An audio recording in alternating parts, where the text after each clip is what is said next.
آج ہم ذائقے کے پیچھے پڑے ہوئے ہیں۔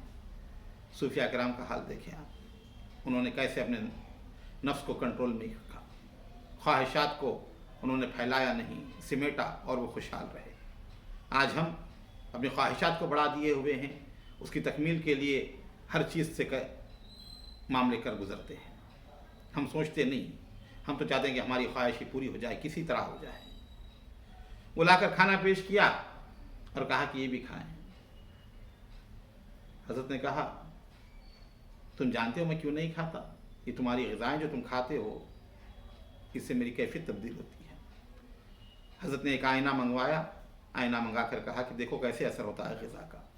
اس آئینے کے اوپر حضرت نے جو ہے خورمہ ڈال دیا، وہ پورا آئینے پر پھیل گیا۔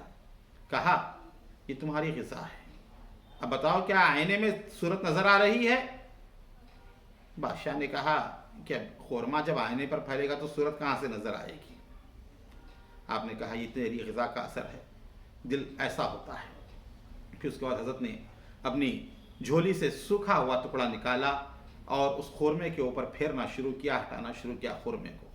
اس سوکھے ٹکڑے سے جر کرتے وہ خورمہ ہٹتا چلا جاتا، آئینہ صاف ہو جاتا۔ اس کے بعد حضرت نے کہا دیکھ اب صورت نظر آ رہی ہے؟ کہا ہاں صورت نظر آ رہی ہے۔ کہا یہ میری غذا کا اثر ہے۔ دل تمہاری غذائیں کھانے سے ایسا ہوتا ہے، اور ہم جو کھاتے ہیں سادہ غذا، سوکھی روٹی، اس سے دل کے آئینے کی طرح حیثیت ہو جاتی ہے، وہ روشن ضمیر بن جاتے ہیں۔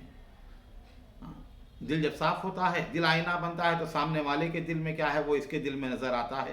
اسی کو تو روشن ضمیری کہتے ہیں، اور کوئی دوسری چیز نہیں۔ یہ کب ہوتا ہے کہ انسان اپنے آپ پر کنٹرول رکھے، اپنے آپ پر قابو رکھے۔ تو صوفیہ اکرام بزرگان دین نے کیا کیا؟ یہاں کی جو غذائیں ہیں ان کو انہوں نے اپنے لیے محدود کر دیا، دور کر دیا، اور سادگی کو اختیار کیا۔ رسول پاک سرور عالم صلی اللہ علیہ وسلم سادگی کو پسند فرماتے تھے، اور صوفیہ اکرام نے بھی اسی کو اپنے پیش نظر رکھا۔ الغرض اللہ کی بارگاہ میں رونا، تضرع کرنا، یہ بھوکے رہنے سے، کم کھانے سے آتا ہے۔ پیٹ بھرا ہوا شخص نہ وہ اللہ کی بارگاہ میں رو سکتا ہے، نہ آہوزاری کر سکتا ہے۔ اب اس کے بعد ایک کرامت کا واقعہ حضرت شیخ الہدیانی یعنی اللہ دیا رحمۃ اللہ علیہ نے لکھا۔ امام حسن بصری ایک مرتبہ جماعت کے ساتھ حج کے لیے جا رہے تھے۔ صحرا میں ایک شخص کو پیاس معلوم ہوئی، تلاش کرنے سے کنواں ملا تو اس پر بالٹی اور ڈوری موجود نہیں تھی، رسی نہیں تھی، ڈوری نہیں تھی، بالٹی نہیں تھی۔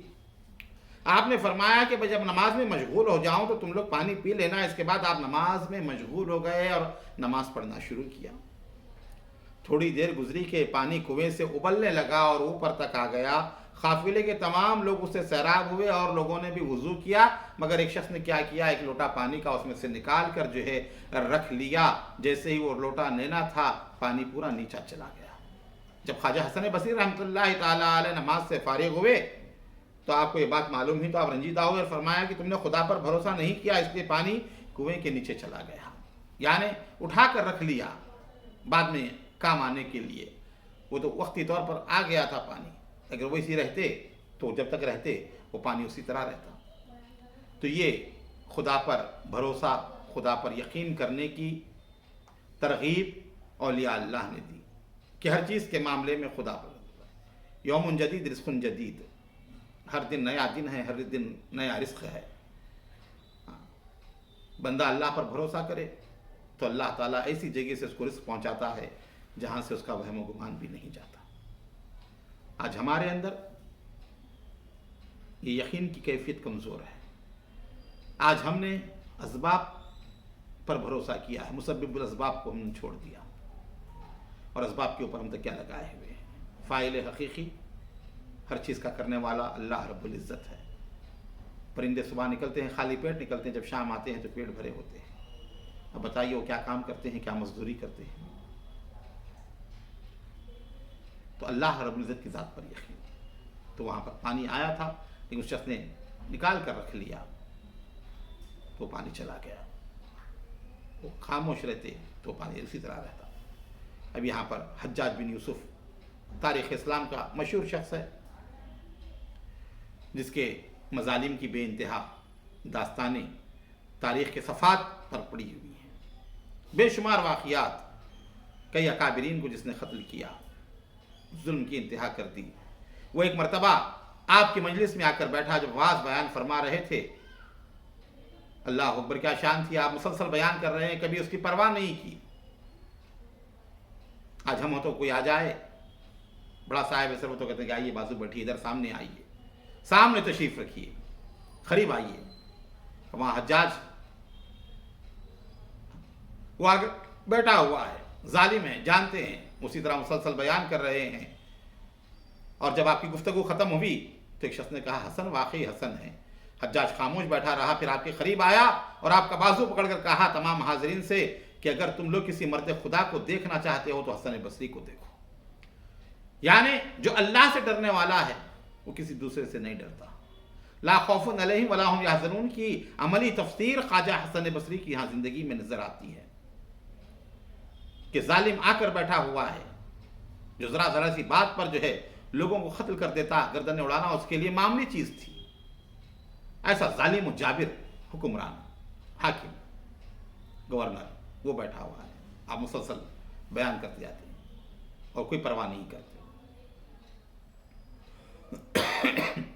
ایک شخص نے حجاج کو اس کے مرنے کے بعد خواب میں دیکھا کہ سب میدان حشر میں جمع ہے اور حجاج بھی موجود ہے۔ اس شخص نے حجاج سے پوچھا آج تو پروردگار سے کیا مانگے گا؟ حجاج نے جواب دیا وہی جو خدا کو واحد ماننے والے مانگتے ہیں۔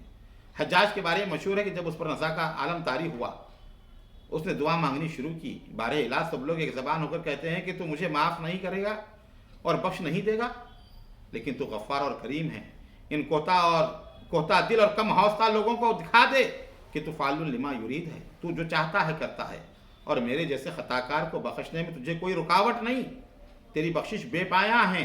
خواجہ حسن بصری کو جب یہ واقعہ معلوم ہوا تو آپ نے فرمایا کہ وہ خبیث اپنی زبان ترازی اور لسانی سے عاقبت بھی سنوار لے گیا۔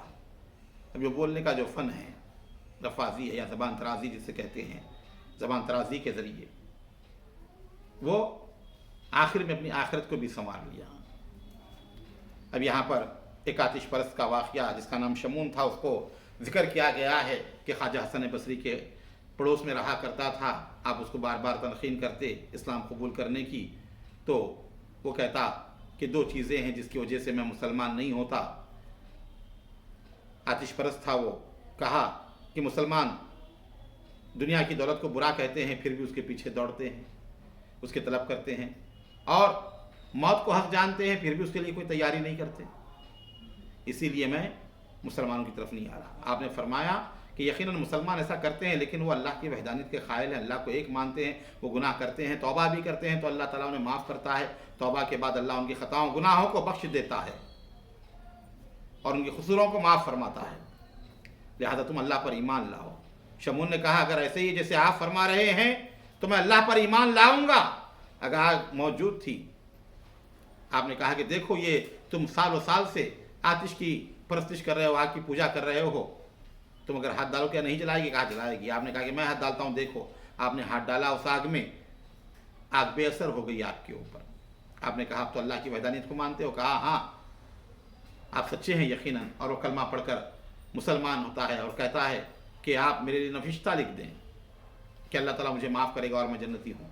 آپ نے اس کو لکھ دیا، اس کا انتقال ہو گیا، نماز جنازہ ہوئی، تدفین ہوئی، تدفین ہونے کے بعد آپ آنے کے بعد گھر میں تردد میں رہے کہ میں نے یہ کیا کر دیا، یہ تو معاملے اللہ رب العزت کے ہیں کہ کس کو بخش دے، کس کو جہنم میں دے، کس کو عذاب دے، کس کو جنت کے حوالے کر دے، میں نے تو نوشتہ لکھ دیا، گویا میں نے کارخانے قدرت کے جو کام تھے اس میں دخل اندازی کرنے کی جسارت کی۔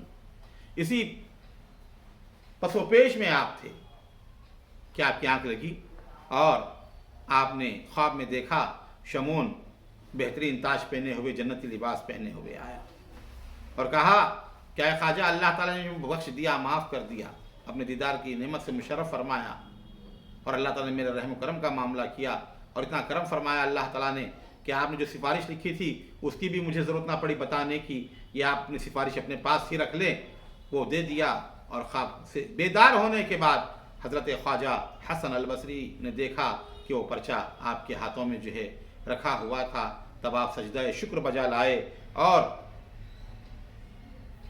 آپ بہت بے انتہا خوش ہوئے کہ اللہ تعالیٰ نے جو ہے میری لاج رکھ لی. یہ اللہ تعالیٰ کا فضل و کرم اس شخص کے اوپر ہوا. اب ایسے واقعات دیکھتے ہیں تو لوگ اس پر بھی اعتراضات کرتے ہیں, کہتے ہیں کہ بھائی ان کو کیا اختیار, انہوں کون لکھنے والے ہیں. آپ دیکھیں امام حسن امام حسین کے واقعات میں اکثر لوگ بیان کرتے ہیں فاروق اعظم کے صاحبزادے کے متعلق انہوں نے نوشتہ لکھ کر دے دیا تھا, جس کو فاروق اعظم نے کہا تھا کہ میں اللہ کی بارگاہ میں پیش کروں گا. ایسے کئی واقعات صوفیاء اکرام کی زندگی میں اور دیگر حضرات کی زندگی میں ملتے ہیں. یہ اللہ کے محبوب بندے ہیں, اللہ تعالیٰ ان کی باتوں کو سنتا ہے. آقا کریم سرور عالم نے فرمایا نوافل کے ذریعے بندہ مولا کا قرب حاصل کرتا ہے تو مولا اس کی زبان بن جاتا ہے جس سے وہ بولتا ہے. وہ جو بولتا ہے اللہ تعالیٰ اسی طرح کرتا ہے.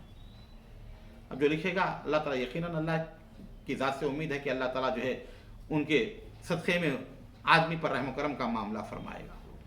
اب یہاں پر سما سے رغبت, اب یہ سما کے بارے میں آج کل تو شدت و غلو دونوں طرف سے چل رہا ہے. صوفیاء اکرام اس کے اندر جو ہے درمیانی مزاج جو ہے رکھا کرتے تھے. یہ اپنے اپنے ذوق اور شوق کی بات ہے کہ آدمی اگر صاحب ذوق ہو اور صاحب شوق ہو تو اس کے لیے سننا مباح ہے, اگر نہیں ہے بے ذوق ہے نہ سنے بہتر ہے. حضرت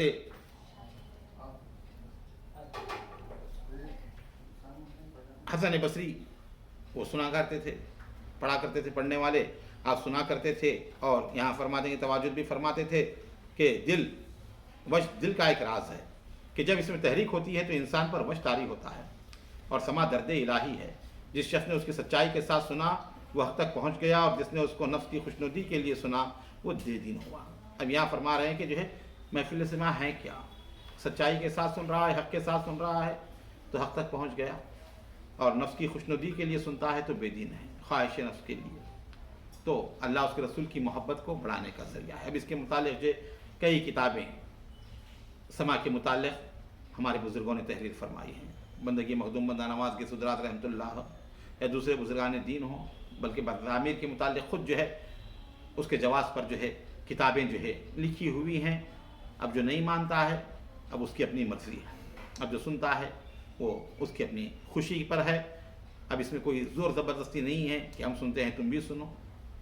اپنا اپنا مشرب ہے, اپنا اپنا ذوق ہے, اپنا اپنا مزاج ہے. اگر کوئی پہاڑ کو سر مار رہا ہے پہاڑ کو توڑنے کے لیے تو نادانی ہے, پہاڑ تو ٹوٹے گا نہیں لیکن سر زخمی ہو جائے گا. تو محفل سما یہ ہمارے سلسلہ چشت اہل بہشت میں رائج ہے. پھر کبھی انشاءاللہ تعالی اس کے متعلق جو ہے گفتگو کا جو ہے معاملہ رہے گا, اور تھوڑے واقعات ہیں انشاءاللہ تعالی. آئندہ نشست میں جو ہے خواجہ حسن بصری کے حالات کا اختتام ہوگا, اور اس کے بعد جو ہے شیخ عبد الواحد ابن زید جو عظیم المرتبت خواجگان میں سے ہیں ان کے حالات بیان کیے جائیں گے. الہی تابوت خورشید و ماہی چراغ چشتیاں را روشنائی اگر گیتی سراسر باد گیرت چراغ چشتیاں ہرگز نمیرت. وصلی اللہ تعالی علی خیر خلقہ سیدنا محمد وعلی آلہ و اصحابہ اجمعین والحمد للہ رب العالمین.